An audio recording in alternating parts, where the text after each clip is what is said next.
And welcome back. I'm TJ Blake and I'm here with a special guest today. We have CJ Jackson, who for this last year covered the election, has worked with Politico in the past, has worked with AP. He's actually also a graduate of the University of Kansas, right? Yeah, 2004, Rock Chalk Jayhawk. Well, we're glad to have you back here. We're actually having you back on campus almost this whole semester, aren't we? Yeah, I'm coming back. My wife, Johanna Maska, who's also a KU grad, we are going to be serving as Dole Fellows this spring. So we'll be leading discussion groups starting March 1st through the end of May, or through the beginning of May, and we're going to have some really cool guests. Okay, so tell me a little bit more about the discussion groups. They're taking place at the Dole Institute, but what is a discussion group? Well, the way we're designing them is we're going to have one of our colleagues or friends who share sort of our experience in politics. My wife served as the director of press advance for President Obama for 7 years. So our idea is to our discussion group is called Donald Trump's First 100 Days, and what we're trying to do is kind of decode what's going on, what's new about this administration in terms of their approach, and what's completely normal, and kind of explain the transition of power and what administrations prioritize in their first 100 days. And so the discussion group is basically we're going to be able to fly in some of our most astute colleagues or friends who have worked in government or on campaigns and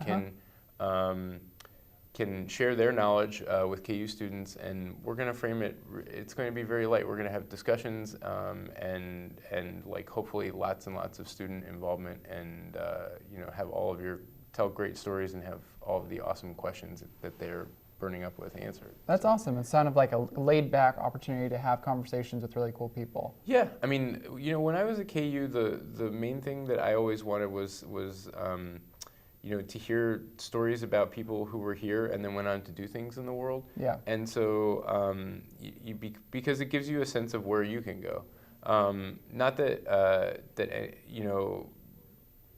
my goal is to make it clear that we're not sort of remarkable in that sense, that you can go and do some pretty amazing things from Lawrence, and to give, frankly, to give students a network or, some people who they can connect with who can help them get on their way if that's what they're interested in. And so we're going to have some people from media, some people who have worked in the Bush administration, the Obama administration, even some KU grads too, right? Absolutely, some KU grads, yes. Aside from Johanna and I, we have a good friend of ours, Marlon Marshall, who was Hillary Clinton's deputy campaign manager, will be coming in May, and he's as enthusiastic a Jayhawk as it gets. So we're really excited to have him, and he's going to tell some really awesome stories because he always does. So. Yeah, that'll be awesome. Yeah. Well, so another thing I'm kind of curious about is, so you have a lot of different topics that you're going to be engaging with while you're here. What are some of the topics that you will be discussing each week? Well, so as a reporter and an editor, I'm particularly interested in how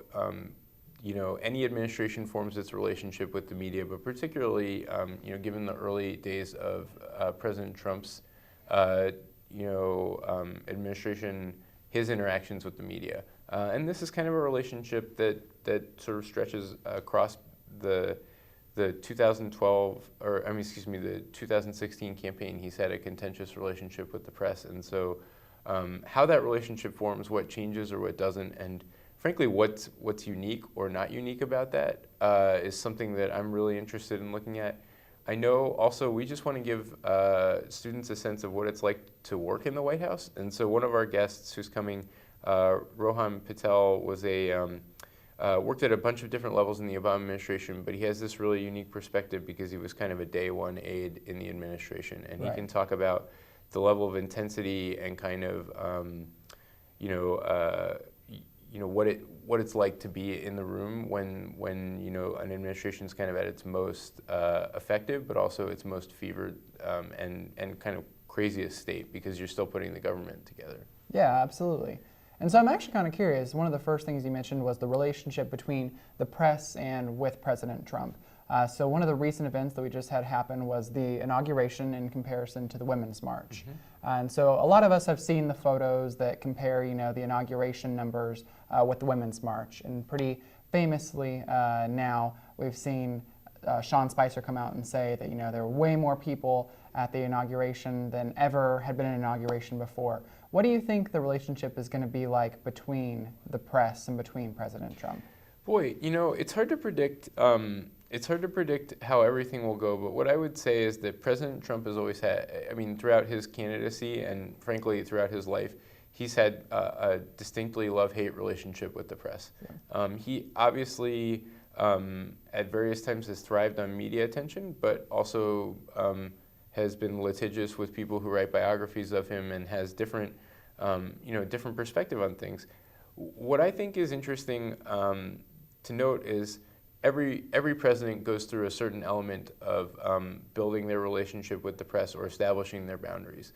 And I think one thing we saw with the fight over inauguration crowd size is that the president is going to make sure that his staff is protecting what he views as his priorities and set the boundaries very early. Mm-hmm. Normally there is some form of a honeymoon period with any administration, and we seem to have skipped the honeymoon and gone to the old married couple level of bickering or beyond that already. But sometimes that stuff is a lot of heat and light at the beginning of an administration that's meant to make sure that nobody's sort of trifling with the new boss. Yeah. Well, absolutely. And I also want to talk just for you personally. I know you're kind of having a transition here this last year. Mm-hmm. You worked with The Blast, which covered the election. And I know you're kind of moving into a little bit different position with Politico. Can you talk to me about that a little bit? I write and edit for our 45 blog, which is basically a day-to-day chronicling of everything that President Trump is doing and everything the administration is doing. It's interesting. We try to have the same level of fun that I had with the Blast, but the stakes are a bit higher now. He's in charge of the government, and so it's a great place to go where you can find out everything Trump did during the day, and sometimes that can be very hard to keep up with. I mean, probably while we're doing this interview, he's signed. It's possible he signed an executive order or tweeted or did something else that is newsworthy. So it's from that perspective, this is a really interesting administration to watch. It's still kind of funny to me that you say he might have tweeted today and that might be newsworthy. It's an interesting way that he's able to control. Depends what he's tweeting about. I tend to be less interested if he's tweeting about sort of what he's seeing on television, which happens from time to time. But if he's this morning tweeting about something else of more of consequence, then I think that we have to follow that. It's his preferred. It can, in some ways, it's his preferred medium for communication. Yeah, absolutely. I think Kellyanne Conway has said multiple times, it's his way to outreach to the people directly, and so there's no in between of the press there. No, definitely not. Yeah. It's kind of interesting new way to do it. Well, I just want to give you an opportunity to kind of talk to the students that are watching this show today. Yeah. You've come a long way. You obviously graduated from the University of Kansas. You've been involved in politics and been involved in writing. I'm curious, what has it taken for you to get to this point? And if a student here at KU wanted to follow in your footsteps, what would he or she or they have to do? I mean, in many ways, the media system is very different than when I was a student, and in many ways, it's the same. When I was, and here I worked at the student newspaper. I found internships. Through that, I used my network. Took advantage of my connections within the journalism school. And the thing I would say is when I was here, I didn't appreciate how large that network is, and how many Jayhawks are out there in the wild, so to speak. Yeah. You find them in the strangest places. My wife and I live in Los Angeles, and we were, playing with our son on the beach, and we saw some guy with a Kansas hat and got into a long conversation with him, and he had graduated 2 years before us. Mm-hmm. It's so taking advantage of that university network, but also just doing internships. Always be working on your career. Because you're a sophomore and you don't have as much experience. It doesn't mean that you can't carve out time to write or find a job at the Kansan or find a job with the TV station and do something that kind of advances your goals and your professional knowledge. And if you do that, the opportunities tend to come and the network tends to build, I think. Well, thank you very much. That is great advice coming from CJ Jackson. And just as a reminder, he will be coming to the Dole Institute on Wednesdays at 4 o'clock for his discussion group to discuss President Trump's first 100 days. So hopefully we'll see you back on campus here this next semester, starting on March 1st.